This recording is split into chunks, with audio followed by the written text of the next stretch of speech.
Ya, kita membahas subtopik baru, variasi musim dalam analisis runtun waktu. Salah satu konsep dalam analisis runtun waktu adalah konsep dekomposisi runtun waktu. Dengan konsep ini diasumsikan bahwa data runtun waktu mengandung 4 komponen yang bersifat multiplikatif, yaitu tren, variasi musim, siklus, dan random. Kita sudah membahas metode penghalusan yang dimaksudkan untuk meredam random. Juga sudah membahas time trend yang menunjukkan kecenderungan jangka panjang. Akan halnya siklus, yang merupakan gelombang naik dan turun dalam jangka panjang, merupakan komponen yang sangat sulit diprediksi, karena baik intensitas maupun panjang gelombangnya cenderung bervariasi dari waktu ke waktu. Siklus terjadi terutama dalam perekonomian, dengan dampak pada komoditas secara sangat variatif, seringkali lebih berupa penurunan atau kenaikan dalam laju pertumbuhan. Jadi yang terjadi adalah masih terjadi pertumbuhan namun dengan tingkat yang mengecil. Metode analisis runtun waktu cenderung menganggapnya sebagai tidak adanya pengaruh siklus. Nah, ketiadaan pengaruh ini dalam konteks bahwa komponen runtun waktu adalah bersifat multiplikatif tadi, maka nilai siklus diasumsikan sebesar 1, jadi bukan sebesar 0. Maka data runtun waktunya tinggal bersisa 3 unsur. 3 unsur lainnya yaitu time trend, variasi musim, dan random. Sebelumnya sudah dibahas tentang time trend dan menghilangkan unsur random melalui pengrata-rataan. Jadi tinggal tersisa unsur variasi musim dalam runtun waktu yang belum dibahas ini. Mari kita membahasnya. Variasi musim sebagai variasi yang berulang dinyatakan dalam bentuk angka relatif sehingga dinamakan indeks musim. Dan metode yang akan digunakan untuk mendapatkannya bernama metode rasio terhadap rata-rata bergerak terpusat. Jadi rata-rata bergerak yang digunakan akan mengalami proses pemusatan terlebih dahulu. Perlunya proses pemusatan itu akan dijelaskan sebelum menguraikan langkah-langkah perinci dalam rangka penyusunannya. Namun sebelum itu akan dijelaskan dahulu penalaran dari metode rasio terhadap rata-rata bergerak terpusat ini. Begini penalarannya. Y adalah data runtun waktu yang masih mengandung time trend, variasi musim, dan random. Satuan waktunya misalnya triwulanan atau bulanan, sehingga kelak kita akan mempunyai indeks musim untuk masing-masing triwulan atau untuk masing-masing bulan.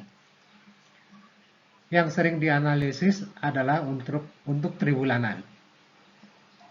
Fluktuasi triwulanan ini dapat dihilangkan melalui proses pengrata-rataan. Jadi rata-rata selama 4 triwulan yang berurutan dipandang mampu menghilangkan pengaruh musiman. Rata-rata 4 periode berurutan ini dilakukan sepanjang observasi secara bersambungan sehingga menjadi rata-rata bergerak.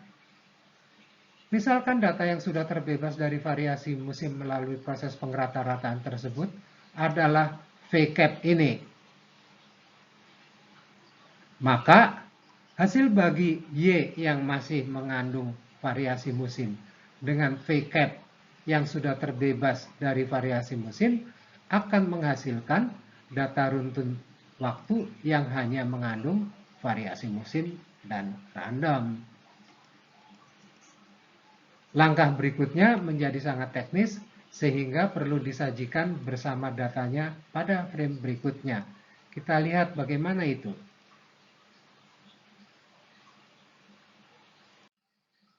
Kita bahas makna tentang pemusatan dalam metode ini.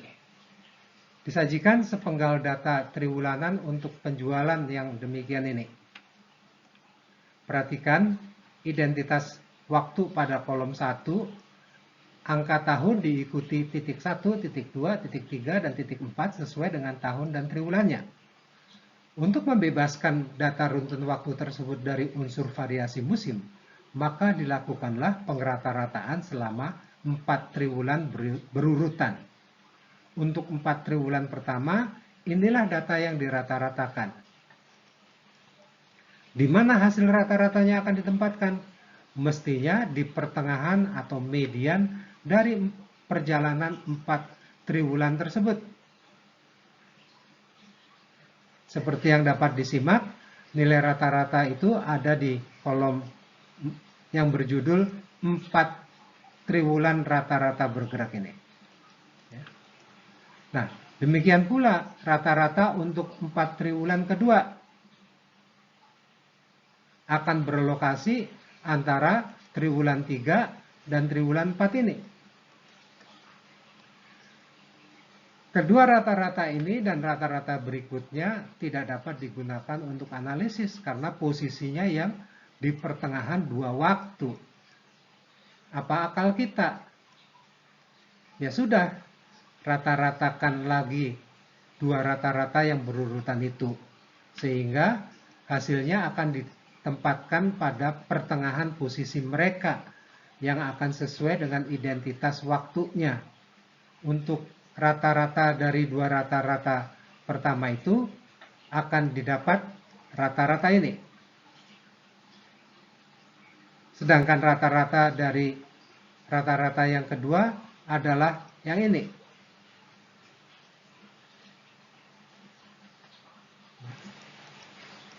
Inilah yang dimaksud dengan rata-rata bergerak terpusat atau RBT ini. Bagaimana penjelasan logis dari tindakan merata-ratakan 2 rata-rata yang berurutan itu? Mari kita lakukan perhitungan rata-rata pertama dan kedua secara visual berikut ini. Rata-rata yang pertama adalah X bar 1 ini. Rata-rata yang kedua adalah X bar 2 ini. Rata-rata dari 2 rata-rata pertama itu dapat dinyatakan demikian ini. Perhatikan pembilangnya. 4 unsur pertama adalah yang digunakan pada pengrata-rataan pertama dan 4 unsur berikutnya adalah yang digunakan pada pengrata-rataan yang kedua. Maka dapat ditulis ulang menjadi demikian ini. Apa ini? Rata-rata tertimbang.